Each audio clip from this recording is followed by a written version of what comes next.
آج کے زمانے میں یہ بات پورے زور سے کہی جاتی ہے کہ جب آپ نے راز بتا دیا تو پھر وہ راز نہیں رہا، اور واقعتاً آج ایسے ہی ہے، لیکن ماضی میں ایسا نہیں ہوتا تھا۔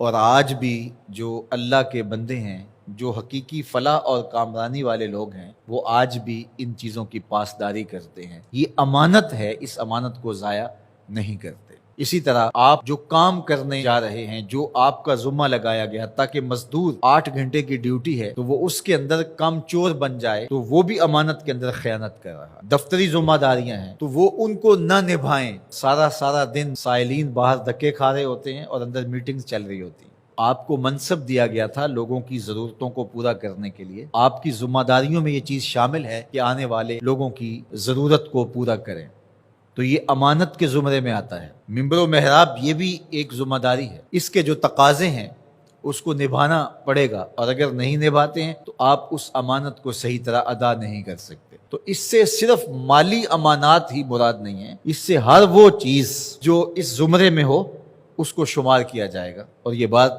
اچھی طرح ذہن میں رکھی جائے کہ امانتیں سپرد ہی ان کو کرنی چاہیے کہ جو امانتوں کو ادا کرنے کی اہلیت رکھتے ہیں۔ ان لوگوں کو معاملات سپرد کر دیے جائیں جو ان معاملات کو نبھانے کی اہلیت ہی نہیں رکھتے، تو پھر نتیجہ کیا ہوگا کہ وہ نبھانا چاہیں گے بھی تو نہیں نبھا سکیں گے۔ ایک تو ہیں ہی نا اہل، اور پھر اوپر سے خائن بھی ہوں، کم چور بھی ہوں، تو پھر کیا نتیجہ نکلے گا؟ لیکن اگر خائن اور کم چور نہ ہو، نا اہل ہوں، ڈرائیونگ سیٹ کے اوپر آپ اس کو بٹھا دیں جو ڈرائیونگ دی جانتا ہے اور وہ بہت مخلص ہے، تہجد گزار ہے، شب زندہ دار ہے، تو اس کی شب زندہ داریاں، اس کی تہجد گزاریاں، اس کا صائم الدہر ہونا، اس کا قائم اللیل ہونا، کیا گاڑی کو کھڈے میں گرنے سے بچا لے گا؟ تو وہاں بٹھانا اس کو چاہیے جو کہ اس منصب کے تقاضوں کو پورا کرنے کی اہلیت رکھتا۔ جو اہلیت نہیں رکھتے ہیں ان کے ذمے آپ کوئی کام لگا دیں گے تو اس کا نتیجہ یہی ہوگا کہ وہ کام صحیح ہونے کی بجائے الٹا خراب ہوگا۔ اللہ کے محبوب علیہ السلام نے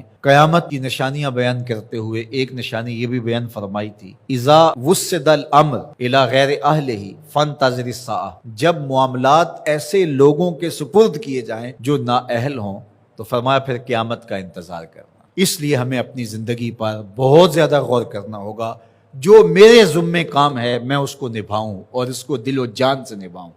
مجھے جو منصب دیا گیا ہے ممبر و محراب کا، میں اس کو پورا کروں۔ اگر آپ کے ذمے پھولوں کی ایک کیاری میں پانی لگانا ہے تو آپ وہ کام کرنے جا رہے ہیں جو آپ کر نہیں سکتے، اور آپ کہتے ہیں کہ نہیں میں ممبر پہ بیٹھ کے خطابت کروں گا، وہ تو آپ کا منصب ہی نہیں ہے۔ آپ کو جو کام دیا گیا ہے وہاں گوڈی میں کوتاہی نہیں ہونی چاہیے، وہاں وقت پہ پانی ملنے پہ کوتاہی نہیں ہونی چاہیے۔ ہر بندہ جو اس کا منصب اور اس کا جو دائرہ کار ہے، جب اس میں کام کرنے لگ جائے گا تو نتیجہ کیوں پیدا نہیں ہوگا؟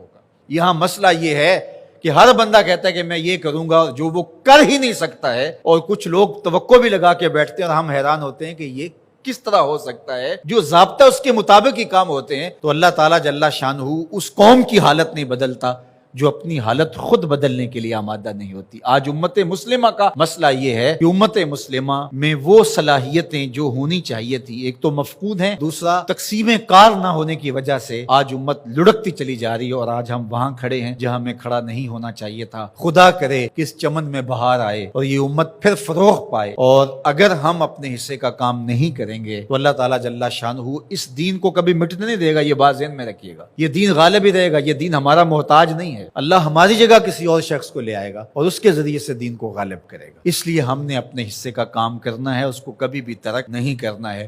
تو بات امانت کی چلی، تو امانت صرف مال کی نہیں ہوتی۔ آپ کے پاس کوئی گٹھڑی رکھ گیا، آپ کے پاس جو ہے وہ کوئی پیسہ روپیہ رکھ دیا تو وہی امانت نہیں ہوتی۔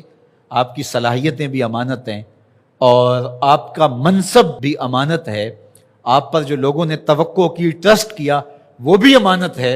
اور آپ سے کسی نے گفتگو کی، گھر کی بات شیئر کی، آپ کو پیر سمجھ کے، مرشد سمجھ کے، بڑا سمجھ کے، محلے کا بڑا سمجھ کے، تو وہ بھی امانت ہے۔ تو اللہ تعالیٰ جل شانہ نے یہاں دو چیزیں خاص طور پہ بیان فرمائی، امانت اور عہد کے اندر جو وعدہ کر دیا ہے اس کے اندر خیانت نہ کی جائے۔ یہ دو چیزیں اگر نہیں ہیں تو پھر دین ہی نہیں ہے۔ لا دین لمن لا عہد لہ، جس کا عہد نہیں ہے اس کا دین ہی نہیں ہے۔